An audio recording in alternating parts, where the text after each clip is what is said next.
Est-ce que ça marche? Oui. Oui. Bonjour, bonjour à tout le monde. Bonjour, Monsieur le Président de la Chambre de commerce. Bonjour, Monsieur le Président du GES. Monsieur le Président de la CNES. Monsieur le représentant de l'UNACOIS. Madame, Monsieur les membres de la Chambre de commerce et invités. Je pense que la majeure partie des choses a été dite. Donc, je vais juste rajouter certains points. Je pense que quand on a rencontré le président Lam sur cette thématique, moi je dirais que je suis un homme de conviction. Donc ils ont parlé du cercle vertueux de ce que le projet NAS peut nous rapporter. Maintenant, il ne s'agit pas juste d'avoir un cercle vertueux, mais je dirais aux membres qui sont présents, il faut aussi de la volonté pour faire bouger le monde. Donc aujourd'hui, moi j'irai dans ce sens-là.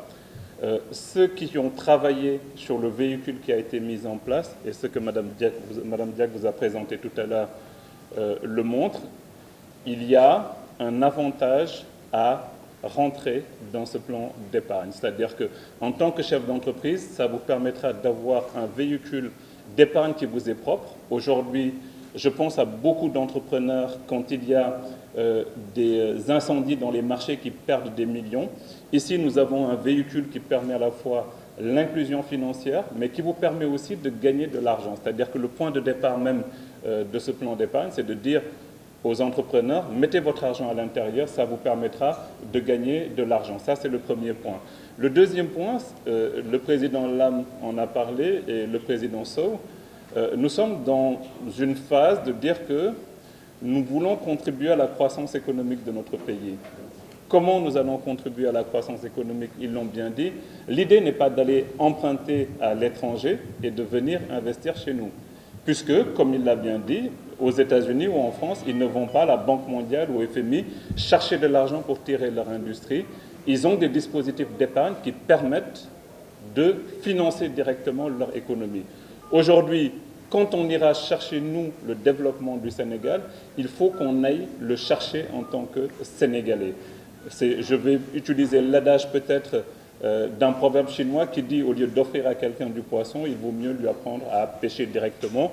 Donc je pense que la deuxième idée qui est derrière, c'est qu'on ira nous-mêmes pêcher dans notre pays et investir pour tirer notre économie. Mais l'existence du véhicule n'est pas encore, comme je dis, suffisant. Il faut de la volonté, de la conviction. C'est-à-dire que le véhicule tout seul, ils l'ont fait, ils l'ont créé, ils l'ont mis en place. Il faut des femmes et des hommes qui investissent dans ce véhicule et qui y croient pour contribuer au développement. Donc, il n'y a pas de raison de ne pas rentrer dans ce plan d'épargne, dans la mesure où, comme le dit Mme Diack toujours, il y a la sécurité, c'est-à-dire ils ont confié ce plan d'épargne à des structures agréées, c'est-à-dire qui sont sous surveillance d'institutions de l'UEMOA. Il y a un régulateur du marché financier qui suit l'activité. Donc vous n'êtes pas en face d'une société fictive. Il y a une réalité qui existe, ils ont structuré, ils l'ont donné à une société qui a pignon sur rue et qui est spécialiste dans la gestion de l'épargne, qui est un des leaders de l'assurance, par exemple, retraite au niveau de la zone UEMOA. Donc nous avons cette expertise pour placer votre argent en sécurité. Nous avons aussi cette expertise qui est adossée à un processus de transparence, elle en a parlé. Chaque membre du plan d'épargne aura un compte individuel et ce compte individuel est complètement ségrégué, c'est-à-dire M. Diallo ne sait pas ce qu'il y a dans le compte de M. Ndiaye et M. Ndiaye ne sait pas ce qu'il y a dans le compte de M. Diouf. Mais l'union faisant la force, c'est la somme de l'ensemble de ces comptes ségrégés qui vont faire les milliards en termes d'investissement. Je reprends un point du président Lam, c'est-à-dire que pour tirer l'économie, effectivement, nous avons besoin de milliards. 1 milliard, c'est un gros chiffre, mais nous avons besoin plutôt de plusieurs centaines de milliards. Donc, ce qui veut dire que nous avons un chemin à parcourir ensemble, c'est-à-dire, et c'est là que j'en appelle à votre volonté, puisque pour faire bouger le monde, il faut avoir du cœur et vouloir se sacrifier. Donc, c'est ce sacrifice-là qu'on va demander. Ce n'est pas un sacrifice qui est difficile puisque je parle d'un cercle vertueux, c'est un sacrifice qui est rentable. Donc vous allez investir vous allez mettre peut-être des millions, mais vous allez récolter. Et en même temps que vous récoltez de l'argent, vous faites bouger l'industrie de votre pays. C'est vraiment ça la philosophie qui est derrière ce plan d'épargne. Je pense que Mme Diack a présenté beaucoup de points qui vous permettent aujourd'hui de voir où est-ce que nous voulons vous amener. Au niveau de CGF Gestion, peut-être pour présenter et CGF Bourse, en fait, même dans les dispositifs de gestion, il y a deux structures qui sont différentes. CGF Bourse gère votre argent à vos comptes bancaires. Nous, en tant que gestionnaires, nous prenons les décisions d'investissement. Pour les chefs d'entreprise que vous êtes, vous savez que celui qui donne des instructions sur des mouvements de cash ne doit pas en avoir, ne doit pas être entre ses mains. Donc c'est pour ça aussi le régulateur a demandé une ségrégation des activités, raison pour laquelle il y a deux directeurs généraux qui sont aujourd'hui présents. Il y a Mme Contousson, directeur général de CGF Bourse, et moi-même, directeur général de CGF Gestion. Au niveau aussi des secteurs d'activité, ce qu'il faut rappeler, c'est que l'objectif est de faire contribuer les Sénégalais dans des secteurs stratégiques. C'est-à-dire, le président Lam en a aussi parlé, tout ce qui est gaz, pétrole. Mais pour vous, chefs d'entreprise, vous savez, les tissus de PME ont beaucoup de difficultés à démarrer, à avoir accès à du financement. Mais quand je parle de financement, c'est à tous les niveaux, c'est-à-dire le financement bancaire ou autre. Aujourd'hui, vous pouvez avoir de petits projets et ne pas pouvoir les développer parce que vous n'avez pas un minimum de capital pour y aller.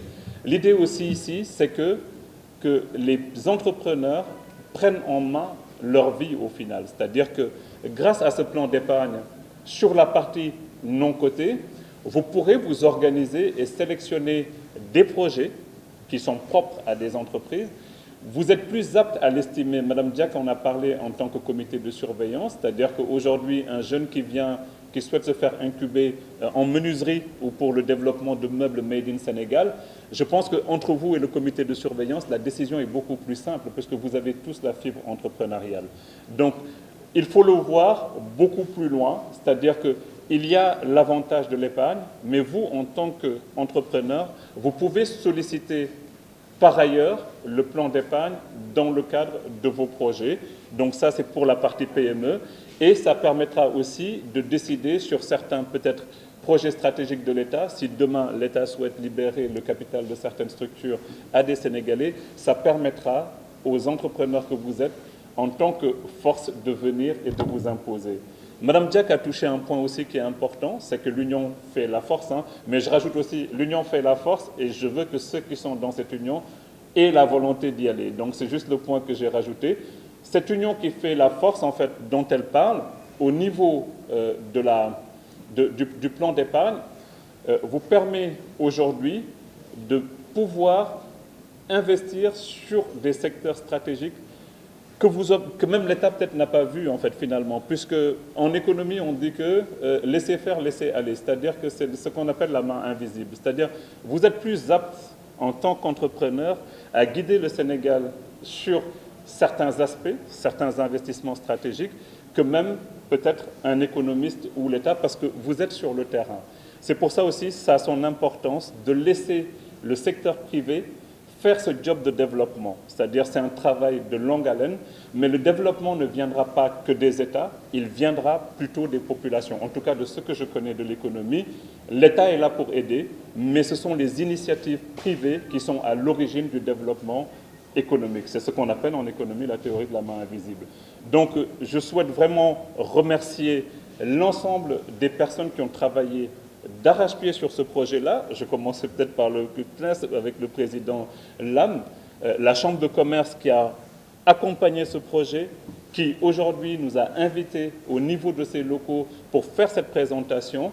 Et je pense que nous devons suivre ce travail d'engagement, parce qu'au moment où ils le faisaient, ils n'ont rien à y gagner. Ils le font pour les entrepreneurs, ils le font pour le Sénégal, et le développement économique de ce pays, c'est notre développement.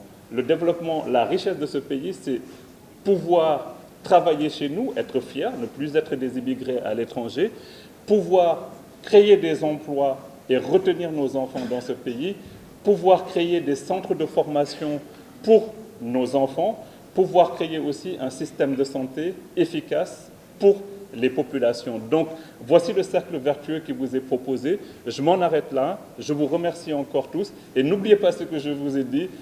Je compte sur votre volonté. Je ne compte pas sur juste l'union. L'union est la volonté d'accompagner et de montrer qu'il y a plusieurs milliards qui seront collectés dans ce plan d'épargne. Merci à tout le monde.